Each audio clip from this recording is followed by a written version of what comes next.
लिखिएगा, मैं इसको एक्सप्लेन कर देती हूँ। The poem dust of snow, शुरुआत ऐसे ही करेंगे, the poem dust of snow composed by Robert Frost, यानी ये जो पोयम है डस्ट ऑफ स्नो ये रॉबर्ट फ्रॉस्ट के द्वारा कंपोज की गई है।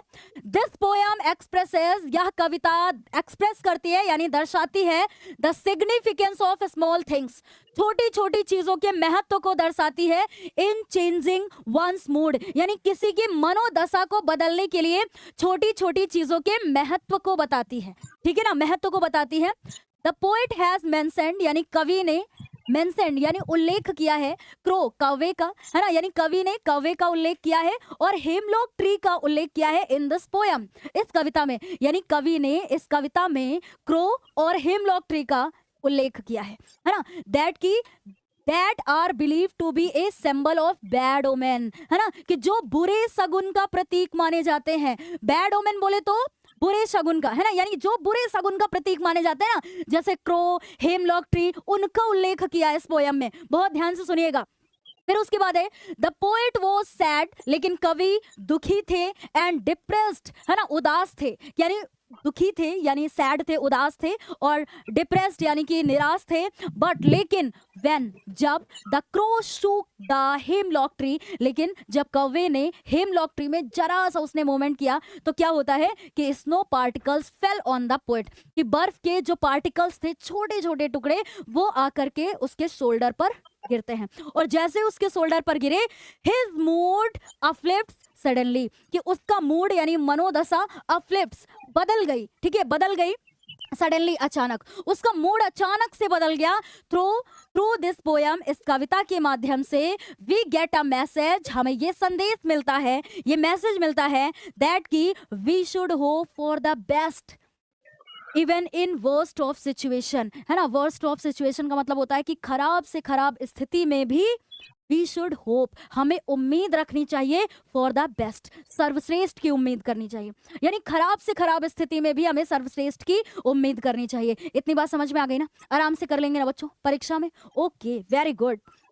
आगे चलेंगे, इसका स्क्रीनशॉट ले लीजिएगा एक बार, सारे बच्चे मिल करके इसका एक बार स्क्रीनशॉट ले लेंगे, ओके बढ़िया, वेरी गुड। आगे चलेंगे, फायर एंड आइस पोयम की सेंट्रल आइडिया हम लोग देख लेते हैं फटाफट से कि कैसे हम लोग परीक्षा में लिखेंगे। परीक्षा में काले और नीले पेन का प्रयोग करेंगे बेटा, तो काले पेन से आपको लिखना है फायर एंड आइस और काले पेन से ही लिखना है रॉबर्ट फ्रॉस्ट, ओके ऐसे करेंगे। The poem fire and ice composed by Robert Frost, यानी जो ये हमारी पोयम है, ठीक है, ये किसके द्वारा कंपोज की गई है, रॉबर्ट फ्रॉस्ट के द्वारा कंपोज की गई है। Fire and ice is a short poem, fire and ice क्या है, छोटी कविता है, एक छोटी कविता है, आई थिंक 8 लाइनें ही तो है उसमें, तो ही एक्सट्रैक्ट तो है पूरी पोयम में, ठीक है। अकॉर्डिंग टू द पोएट, कवि के अनुसार, द वर्ल्ड कैन, यानी जो संसार है, the world can destroy by fire, कि भाई संसार का अंत फायर से हो सकता है, ठीक है, हो सकता है, एंड ऑल्सो बाय आइस, और आइस से भी हो सकता है, कि संसार का अंत फायर से भी हो सकता है और आइस से भी हो सकता है, ठीक है। Fire symbolises human desire, greed etcetera, कि भाई जो फायर है उसको प्रतीक बताया गया है मानवीय इच्छाओं से, लालच से, ठीक है।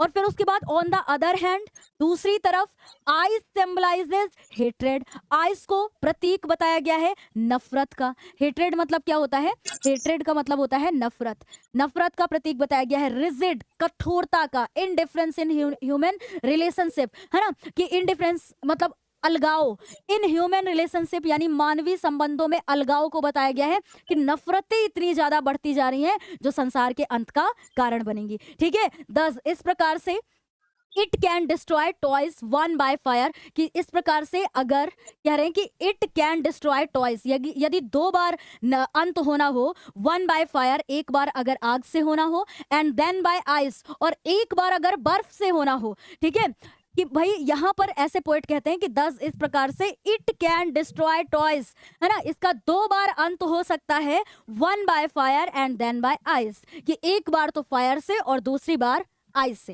ये मैं बहुत आराम से इसलिए एक्सप्लेन कर रही हूँ कि ताकि जो भी बच्चे अपनी कॉपी पर इसको लिखते हैं ना, तो उसको बहुत अच्छे से एक बार नोट कर लीजिए, तैयार कर लीजिए, लिख के प्रैक्टिस कर लीजिए। अगर बोर्ड परीक्षा में लिखते हैं तो आपको फ्री के 3 में 3 नंबर मिल जाएंगे, ओके आराम से कर लेंगे ना बेटा, वेरी गुड, बहुत बढ़िया, ठीक है। फिर आगे चलेंगे, the poet has the view that both, अब दोनों के लिए जो पोएट है वो व्यू देते हैं कि fire and ice are equally competent in bringing the war to complete end, कि भाई फायर और आइज आर इक्वली कॉम्पिटेंट, यानी बराबर रूप से सक्षम होती है in bringing the world to a complete end, कि भाई संसार को अंततः पूर्ण रूप से अंत करने में दोनों बराबर रूप से क्या होती है, सक्षम होती हैं।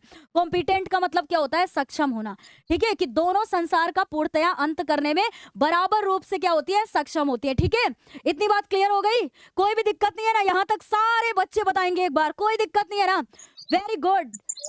हाँ मैम, इनको क्या हम परीक्षा के लिए और क्या, बिल्कुल, क्या परीक्षा के बाद लिखेंगे क्या, कैसे कैसे प्रश्न करते हैं आप लोग, है ना, बिल्कुल परीक्षा में। अच्छा, एक बच्चा कह रहा है कि मैम क्वेश्चन सुनिए मेरी बात बहुत ध्यान से, जो एक्सट्रैक्ट बेस्ड क्वेश्चन का आंसर करने के लिए आता है वो तो 2 नंबर का आएगा, वो तो करना ही करना है आपको। जो सेंट्रल आइडिया आती है, कोई 3 आएंगी, 3 में से कोई एक सेलेक्ट करके आपको करना है, वो तो आप कर ही लेंगे, ठीक है, वो कर लेंगे। फिर उसके बाद जो आपका एक शॉर्ट आंसर करना होता है और एक या तो किसी भी पोयम की 4 लाइनें करनी होती हैं। तो मेरा मानिए आप लोग क्या करिए, किसी भी पोयम की 4 लाइनें करिए बेटा, ठीक है, 4 लाइनें करिए। आज की क्लास में टोटल हम लोग ये 5 सेंट्रल आइडिया करेंगे। फॉग पोयम मोस्ट इंपॉर्टेंट है, the poem fog composed bye Karl Sandberg, ये पोयम कार्ल सैंडबर्ग के द्वारा कंपोज की गई है। इन दिस पोयम, इस कविता में the poet compares the moment of fog, कि भाई कवि ना फॉग के मोमेंट को कंपेयर करते हैं, तुलना करते हैं, किससे करते हैं, विथ दैट कैट, बिल्ली के साथ में इसकी तुलना करते हैं। अकॉर्डिंग टू हिम, उनके अनुसार, the fog come silently, fog ना कम साइलेंटली, शांति से आता है, लाइक ए कैट, जैसे एक बिल्ली चल करके आती है, ऑन इट्स लिटिल फीट, कि अपने बिल्कुल छोटे छोटे कदमों से जैसे बिल्ली चल करके आती है, वैसे ही फॉग भी चल करके आता है। विदाउट मेकिंग एनी नॉइस, बिना कोई शोर शराबा किए हुए। आफ्टर कमिंग, आने के बाद, इट, वह, सिट्स लुकिंग, बैठ जाता है, looking over the city and harbour, कि भाई यहाँ पर है कि आफ्टर कमिंग, आने के बाद, इट किसके लिए आया है, फॉग के लिए आया है, कि भाई जो कोहरा होता है वो आने के बाद, sits looking over the city and harbour, कि भाई शहर और बंदरगाह के ऊपर अपनी पूरी धाक जमा लेता है, मतलब बैठ जाता है। जस्ट लाइक ए कैट, बिल्कुल एक बिल्ली के समान। सिट्स साइलेंटली, शांति से बैठ जाता है, एंड लुक्स अराउंड, और चारों तरफ देखता रहता है। एज नो वन नोटिसेस, और कोई भी नोटिस नहीं कर पाता है, द कैट, यानी बिल्ली को कोई भी नोटिस नहीं कर पाता है।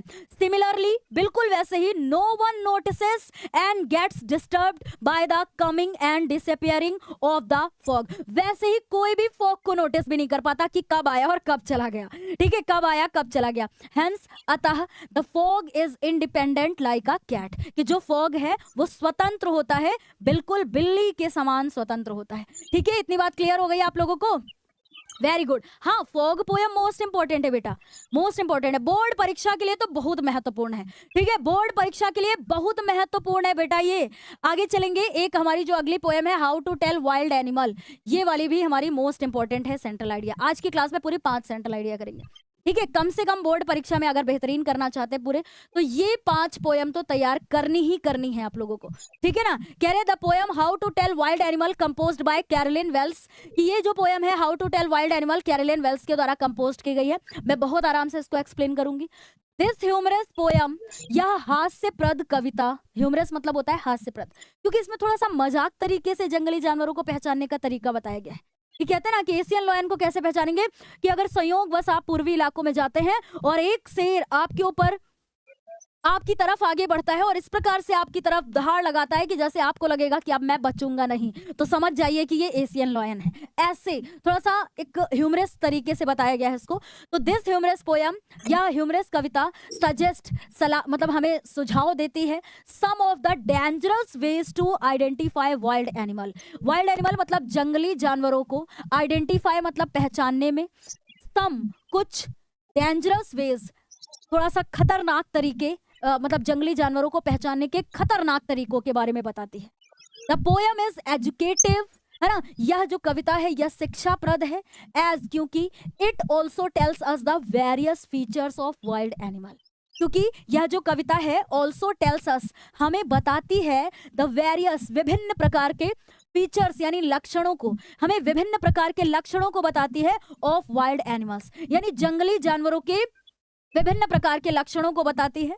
द पोएटेस यानी कवित्री, अब इसमें कवित्री होती है बेटा, ध्यान रखिएगा। Poetess has introduce the fearful animals, है ना, वो हमें फियरफुल एनिमल्स को इंट्रोड्यूस कराती है, परिचित कराती है, इंक्लूडिंग एन एशियन लॉयन, जैसे उसमें एशियन लॉयन शामिल होता है, बंगाल टाइगर उसी में शामिल होता है, लेपर्ड होता है, बियर होता है, हाइना होता है, क्रोकोडाइल होता है एंड कैमलियन होता है ना। इन्हें अम्यूजिंग मैनर, एक अम्यूजिंग मैनर में ये हमें उसमें क्या करती है, उनको इंट्रोड्यूस कराती है यानी परिचित कराती है। ओके एंड उसके बाद है सी इंडिकेट्स, वह इंडिकेट करती है दैट कि these animals can be recognised by their habits, कि इन जानवरों को रिकॉग्नाइज्ड कर सकते हैं यानी पहचान सकते हैं, है ना, पहचाना जा सकता है बाय देयर हैबिट्स, इनकी आदतों के माध्यम से, क्वालिटीज गुणों के माध्यम से, एंड नेचुरल हैबिट्स, और इनकी जो नेचुरल हैबिट्स होती है उनके माध्यम से, है ना, एंड स्टाइल ऑफ लिविंग, और उनके रहने का जीवन शैली उनकी कैसी है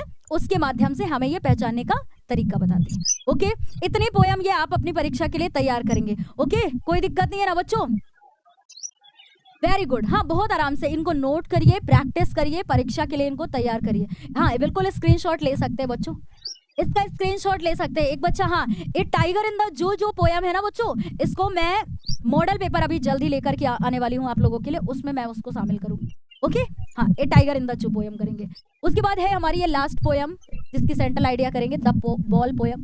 पिछले वर्षों में आई हुई है, 2025 बोर्ड परीक्षा में भी आई है द बॉल पोयम। ठीक है, द बॉल पोयम 2025 बोर्ड परीक्षा में भी आई है बेटा। ओके, 2025 बोर्ड परीक्षा में आई है। आगे चलेंगे, इसको देखेंगे। The poem the ball poem composed bye John Berryman, यानी यह कविता जॉन बैरीमैन के द्वारा कंपोज की गई है। The poet describe the reality of life, कि जो पोएट है वो डिस्क्राइब करते हैं यानी वर्णन करते हैं द रियलिटी ऑफ लाइफ, जीवन की वास्तविकता के बारे में एक्सप्लेन करके, मतलब हमें बताते हैं कि वास्तविकता, जीवन की वास्तविकता क्या होती है, कि एक छोटा सा बच्चा अपनी गेंद को खो देता है और पोएट देखते रहते हैं पूरी ये चीज कि कैसे बच्चे ने गेंद खो दिया, कैसे वो उदास है, रो रहा है, लेकिन कहते हैं कि मैं चाहूं तो इसको एक नई बॉल ला करके दे सकता हूं, लेकिन मैं ऐसा नहीं करूंगा। आज इसने अपनी एक गेंद खोई है, ये अपने जीवन में ना जाने ऐसी कितनी अपनी प्रिय चीजों को खोएगा, तो आज ये अपने जीवन की पहली जिम्मेदारी को समझ रहा है। इसलिए पोएट उसको चाहते तो नई बॉल ला करके दे सकते थे, लेकिन कहते हैं कि मैं इसको कोई नई बॉल ला करके नहीं दूंगा। कारण यही होता है बच्चों। तो यहाँ पर कह रहे हैं the poem the ball poem composed bye John Berryman, कि ये जो पोयम है जॉन बैरीमैन के द्वारा कंपोज की गई है। मेरी बात बहुत ध्यान से सुनिएगा बच्चों, बहुत ध्यान से सुनिएगा।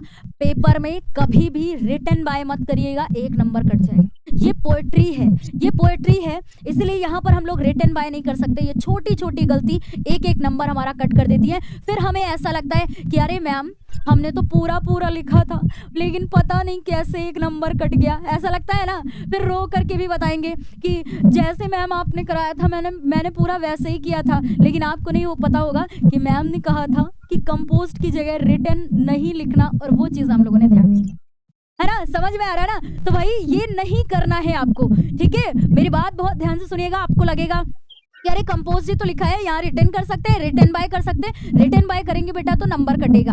समझ में आ रहा है ना? तो प्लीज ऐसा रोना धोना वाला मत बताइएगा, और बहुत ध्यान से देखिएगा कि छोटी छोटी चीजों की वजह से नंबर कटता है बेटा। ओके, अब आगे चलेंगे कि यहाँ कहते हैं the poem the ball poem composed bye John Berryman के द्वारा ये कंपोज की गई है। The poem describe the reality of life, ये जो कविता है वो जीवन की वास्तविकता के बारे में बताती है, which everyone has to face one day, जिसको हर एक व्यक्ति एक ना एक दिन फेस करता है। इन दिस पोयम, इस कविता में the boy losses his favourite ball, वह अपने पसंदीदा गेंद को खो देता है। ही इज वेरी अपसेट, वो बहुत ही ज्यादा उदास हो गया। विथ दैट लॉस, है ना, अपने इस खोने की वजह से ही सेंसेस, वह समझता है हिज फर्स्ट रिस्पॉन्सिबिलिटी, अपनी पहली जिम्मेदारी को समझता है। इन मेटेरियलिस्टिक वर्ल्ड, इस भौतिक संसार में वो अपनी पहली जिम्मेदारी को समझता है। द पोएट सजेस्ट दैट, कवि हमें सुझाव देते हैं दैट कि the people whom we love, कि उन लोगों से हुम वी लव, जिनसे हम प्रेम करते हैं, एंड आवर मटेरियल पोजेशंस, और हमारी ये जो भौतिक वस्तुएं हैं, will not be with us forever, है ना, कि वह हमारे साथ फॉरएवर का मतलब होगा हमेशा, ठीक है। फॉरएवर का मतलब होगा हमेशा, कि भाई ये जो चीजें हैं इनको हम लोग हमेशा हमारे साथ में नहीं रहेंगी, ये सारी चीजें हमारे साथ में हमेशा नहीं रहेंगी। द चाइल्ड मस्ट अंडरस्टैंड, बच्चे को ये समझना चाहिए दैट कि the loss is a part of everyday life, कि खोना यानी loss is a part of everyday life, कि खोना रोजमर्रा जीवन का एक हिस्सा है। And life will still continue, और जीवन हमेशा चलता रहेगा। Okay, life will still continue, जीवन हमेशा चलता रहेगा। याद, इतनी बात याद रहेंगी, कोई दिक्कत नहीं ना बच्चों इसमें? वेरी गुड, बेहतरीन। आगे चलेंगे। अच्छा, मेरी बात बहुत ध्यान से सुनिएगा। जितने भी बच्चे अभी इस वक्त क्लास को देख रहे हैं, यूपी वाली सीरीज की एक एक क्लास फॉलो करना है आपको, ठीक है? उसमें हम लोगों ने हिंदी की भी बहुत सारी क्लासेस की हैं। कल शाम को भी हम लोगों ने, मैंने पूरे उसमें 165 प्रश्न रखे थे, फिर 130 प्रश्न आपको कल शाम को भी मैंने कराया। जो उसके बचे हुए प्रश्न हैं उनको किसी भी अगली क्लास में शामिल कर लूंगी, है ना? तो इस तरीके से हर एक चीज़ आपको कराई जा रही है, तो समय रहते चीज़ों को कंप्लीट करिए। यूपी वाली सीरीज की हर एक एक क्लास को फॉलो करिए जो ज्ञानोदय पर इस वक्त चल रही है, ठीक है? अब सेंट्रल आइडिया, ये जो हमारी 3 नंबर की होती है, इसको लिखने का तरीका ये बिल्कुल वही सेम रहा जो अभी हम लोगों ने देखा, ठीक है? अब सेंट्रल आइडिया ये तो आप कर ही लेंगे, लेकिन अगर जो पोयम हमारी आती है उसको कैसे करेंगे? जो 4 लाइन की पोयम होती है ना आपकी, 4 लाइन्स पोयम, ठीक है? ये जो 4 लाइन की आपकी कविता होती है, 4 लाइन की ये जो आपकी कविता होती है ना, उसको कैसे करेंगे, ठीक है? उसको कैसे करेंगे, परीक्षा में कौन सी कर ले? The way a crow shook down on me, the dust of snow from hemlock. एक अगर इतना ये आप लिख देते हैं ना, और अगर ये आपके प्रश्न पत्र में नहीं आता है, तो आपके लिए 3 नंबर पक्के हो जाएंगे। लेकिन लेकिन लेकिन बहुत ध्यान से सुनिएगा, अगर यही 4 लाइनें आपके प्रश्न पत्र में आ गई लिखने के लिए, ठीक है? यही 4 लाइनें अगर आपके प्रश्न पत्र में लिखने के लिए आ गई, तो कम से कम ऑप्शन में आप 4 लाइनें और तैयार करके रखिए कि बाय चांस ये एक्सट्रैक्ट बेस्ड क्वेश्चन आ गया, ठीक है, आंसर करने के लिए, उसके साथ में ये स्टैंजा आ गया कि इससे रिलेटेड हमसे अगर एक्सट्रैक्ट बेस्ड क्वेश्चन के आंसर पूछ लिए, तो फिर ये 4 लाइनें हम पेपर में नहीं लिख सकते हैं। इस बात को भी बहुत अच्छे से ध्यान में रखिएगा, वरना फिर रो करके बोलेंगे मैम हमने तो सही लिखा था, हमने तो पूरी पढ़ी हुई 4 लाइनें लिखी थी, लेकिन फिर भी नंबर चला गया। तो भाई ऐसा नहीं करना, ठीक है? ऐसा नहीं करना है बच्चों, बहुत ध्यान से सुनना है कि अगर यही 4 लाइनें आपके स्टैंजा यानी प्रश्न पत्र में आ जाती हैं, एक्सट्रैक्ट बेस्ड क्वेश्चन का आंसर करने के लिए आ जाती हैं, तो ये आपको परीक्षा में फिर नहीं लिखना है, क्योंकि इसका नंबर नहीं मिलेगा आपको, ठीक है? फिर आप ऑप्शन में दूसरी पोयम की 4 लाइनें लिखिए। अच्छा, कोई बच्चा कहता है कि क्या उसी पोयम की 8 लाइनें तैयार कर ले तो 4 लिख सकते? नहीं, कोई दूसरी तैयार करिए। फिर आपने ये दूसरी की तैयार कर ली, some say the world will end in fire, some say in ice, from what I have tasted of desire, I hold with those who favour fire. आपने ये 4 लाइनें तैयार कर ली। मतलब अगर आप ये 8 लाइनें तैयार कर लेते हैं, और उनमें से अगर कोई, मान लीजिए यही एक्सट्रैक्ट बेस्ड क्वेश्चन का आंसर करने के लिए आ गया आपकी परीक्षा में, तो उसको छोड़ दीजिए, फिर ये वाला कर दीजिए। अगर ये आ जाता है